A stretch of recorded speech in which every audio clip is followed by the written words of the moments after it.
AI coding has crossed a threshold. The limiting factor is no longer how quickly models can produce code, but whether organizations can review, verify, and recover from it. Across enterprise telemetry and more than 1 million GitHub pull requests, productivity gains appear real, but so do review bottlenecks, quality risks, and over-reliance on tools like Claude Code. The encouraging signal is that agentic review and function-aware training are improving context, tool feedback, and iterative repair, including in Qwen models. The question is where coding agents scale and where engineering systems still break. Let's explore the first paper. AI writes faster than humans can review a longitudinal study of an enterprise 2x mandate.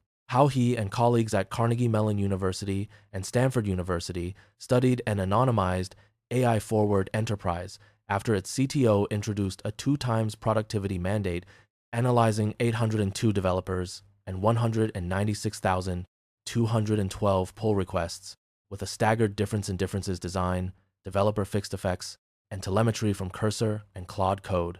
Per developer throughput rose from 21.2 to 44.3 pull requests per month, a 9-fold increase by April 2026, but the gain accumulated gradually rather than appearing immediately. Adoption produced an initial jump, while cumulative AI use accounted for most of a conservative one. 46-fold within developer gain after full calendar month controls. The study spans Sonnet 4.5, Opus 4.5, and Opus 4.6. Yet model generation effects could not be identified because releases coincided with a firm-wide usage ramp and an August 2025 placebo moved as much as real releases. Gains were broadly similar across individual contributor through principal levels, concentrated in newer repositories, and not significant in legacy code. Review capacity became the bottleneck. Per reviewer load approximately doubled. Human review coverage fell from 89% to 68%, and automated review reached 84%. Merge and revert rates remained broadly stable, but AI-authored pull requests experienced roughly 20% longer human review latency. The authors conclude that an enterprise mandate acts mainly as a catalyst for adoption and learning, while shifting work downstream from code production to review and automation. Because adoption was non-random, the exact causal magnitude remains bounded. Let's explore the second paper, From Human-Centric to Agentic Code Review, the impact of different generations of generative AI technology on review quality.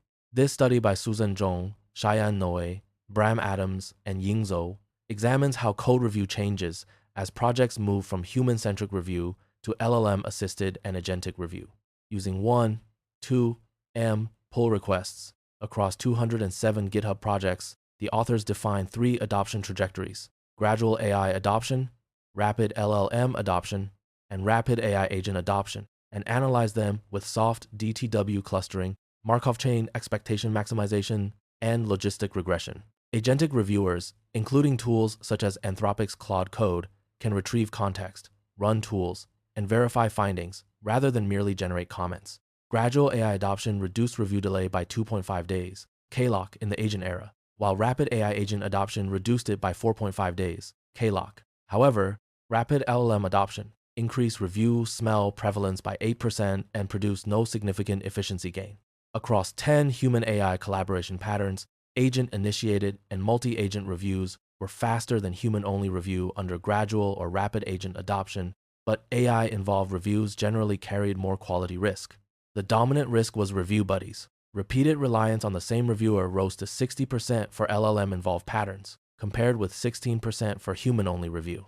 The analysis also finds that pull request type, change set size, review activity, and author experience remain important, while collaboration patterns become the strongest efficiency-related factor after AI reviewers enter. Projects associated with Microsoft and Google illustrate the rapid agent adoption trajectory, but the authors caution that these are explanatory associations, not causal effects, and recommend context-aware, selective AI deployment rather than uniform automation.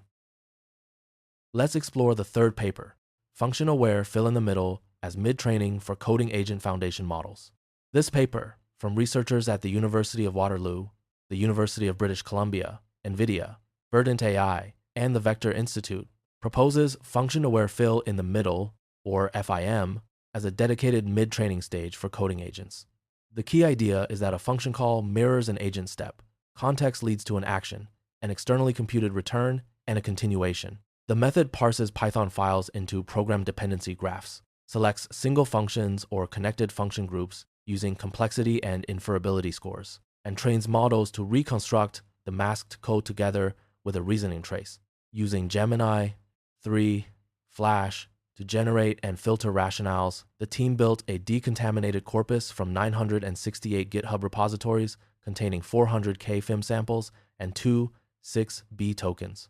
They mid-trained Qwen 2.5, Coder Instruct, 7B and 14B, plus Qwen 3, 8B, before applying R, 2E, Jim, Sui Smith, or Sui Lego post-training. On Qwen 3, 8B with Sui Lego, FIM mid-training raised Sui Bench Verified by 3.2 points and Sui Bench Lite by 5.4 points. Similar gains appeared across the Qwen 2.5 coder models and post-training pipelines. The intervention also countered capability erosion. On the 14B model, Live Codebench recovered 11.1 points after agentic post-training, while Talbench and BFCL improved by 3.9 and 2.4 points. Behavioral analysis suggests the gain comes from better recovery after negative tool observations and more iterative editing, especially on patches modifying multiple functions within one file. The main limitations are Python-only data, reliance on Gemini, 3, Flash for the strongest rationales, and limited validation beyond Qwen model families. That's a wrap on today's AI paper highlights. Thanks for watching.